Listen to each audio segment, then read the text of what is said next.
The memo supports the chilling conclusion that any president can interfere with any investigation if they believe it could damage them politically. NYU law professor Ryan Goodman called the memo a, quote, get out of jail free card in a statement to the New York Times. And our friend Neal Katyl, this take on Twitter appeared, quote, I guess the only hoax was the one the Trump DOJ played on all of us. We're back with Ben and Neal. You know, Neal, the question that Amy Weitzman and Pete Strzok couldn't answer for me is, if you thought that the Mueller report was garbage, that it turned up nothing that endangered Trump criminally, why work so hard? Why spend 9 pages tearing it apart? 100%, Nicole. I mean, I think this memo just goes to show what we already knew in a way, which is that Donald Trump got a blanket pass on all his illegal conduct for far too long. And so there's all sorts of substantive criticisms of the memo, some of which you're referring to. There are others, like the fact that this 9-page memo blows off the accusation that Donald Trump was dangling pardons to try and flip witnesses to his benefit. That's not anywhere mentioned in this.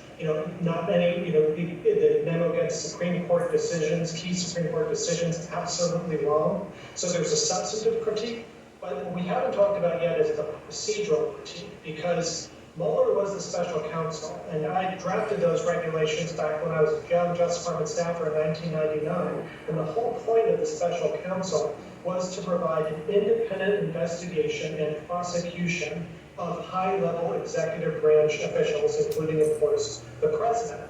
And what happened here is that Barr did half of that. He appointed Mueller's special counsel, but when it came time to the key question, did Donald Trump commit federal felonies?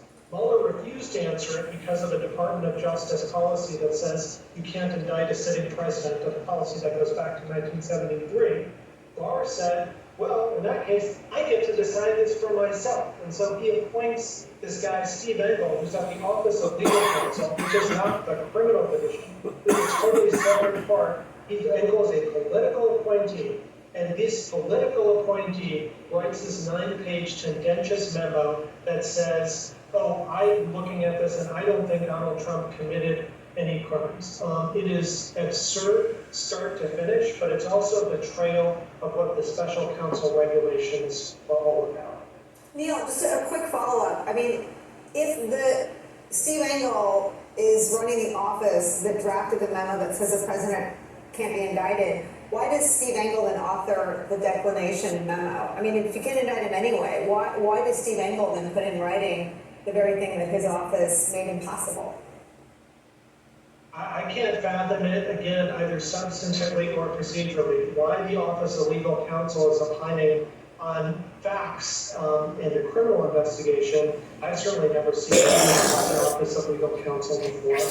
And then, as you say, if you can't indict a sitting president, what is it that you're actually doing here? And the thing that they're doing is providing, as Professor Ryan Goodman said, a get-out-of-jail-free card to the president. And what's so dangerous about this memo is it's now a get-out-of-jail card for other folks. I mean, if Garland were a political operative, the way that Bill Barr and Steve Engel were, he could use this, to the extent there were any accusations of wrongdoing, not just by President Biden, but any member of the executive branch, to protect their guy or their gal.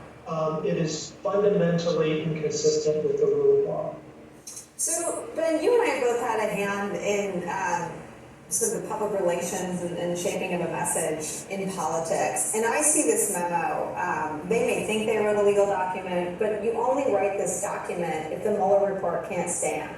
If the 23-month Mueller probe and their findings, and we know from Robert Mueller's own testimony in the press conference that he said, if I could say that he hadn't broken the law, I would. So the translation is, Donald Trump broke the law. But that couldn't go. That couldn't be released. That couldn't be what came of the 23-month investigation. So it is clear that this document was with a political intent that was not pure, and with a very derogatory intent of smearing and coloring the results of a 23-month investigation. And it explains why Mueller was so upset. I mean, there was reporting in the New York Times and the Washington Post that Mueller called this office and was very upset.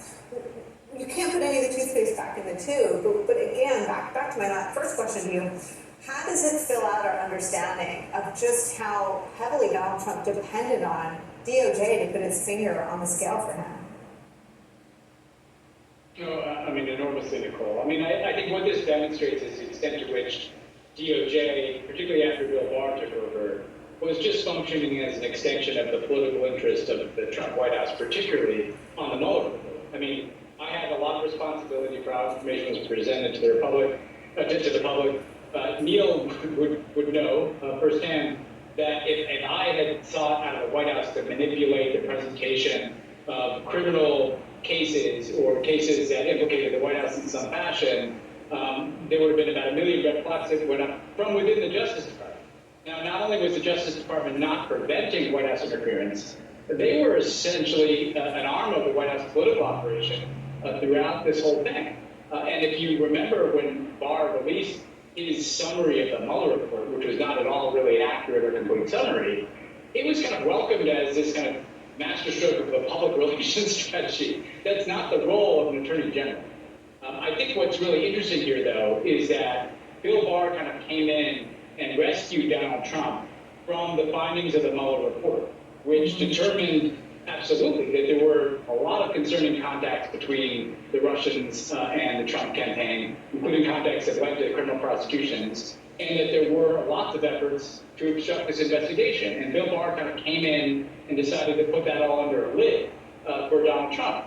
He doesn't have anything like that infrastructure around him right now, as I was saying earlier. He doesn't have the wheels of the Justice Department, and as Neal said, a very peculiar choice of people who are political appointees of the Office of Legal Counsel kind of weighing in on criminal issues. He doesn't have anything like that now. He's got a bunch of lawyers who are clearly not qualified to be trying the cases that they're engaged in right now. And so it's interesting to juxtapose these two things, because this memo demonstrates how much Trump was benefiting from the infrastructure of the government around him as president. At the same time, we're seeing what happens when he doesn't have that infrastructure today.